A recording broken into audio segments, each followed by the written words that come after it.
We have heard from a Palestinian in Gaza who told us that, well, it's almost a bit strange. It's very, very welcome for the skies above their heads to be calm, for the bombing to have stopped, for the airstrikes to have stopped, and that people, tens of thousands of people in Gaza, are returning to their homes in the north. Now, their homes, for many of them, will be destroyed or partially destroyed, and some people will be finding family members, friends, their bodies, the family members on their friends under the rubble. But still, the person we spoke to and we heard from in Gaza told us, but still they're able to go home, and that is a very important thing for Palestinians. As you said, Alison, we understand the UN believes that it will be able to scale up to boost the amount of aid getting into Gaza from Sunday. We are expecting the Rafah border crossing to open. That was part of the deal. And we have heard from the UN spokesperson, Stefan Dujarric, saying that now that the bombing has stalled, it's much safer for humanitarian workers to operate. It's much more easy, it's more efficient for them. And so they are, and they hope they will be able to get more aid to the people who need it.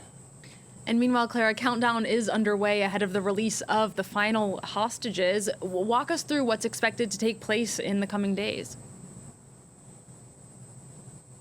So given that the IDF withdrew its troops to those lines, partially withdrew its troops to those lines within Gaza, so now the IDF is occupying just over half of the enclave. That happened on Friday at noon. So it means that Hamas has until Monday at noon to release those hostages. So we're looking at around 20 living Israeli hostages and the bodies of around 28 deceased Israeli hostages. Once that happens, once that release takes place, in parallel, those are the words in the deal, I quote, in parallel, Israel will release Palestinians in its custody. So we're looking at some 250 Palestinians serving life sentences in Israeli jails, as well as just over 1,700 Palestinians who've been detained since the October 7th attacks 2 years ago. So that is in parallel. So the next couple of days here will be extremely busy, extremely intense, extremely emotionally charged. And then, of course, Monday we are expecting the US President Donald Trump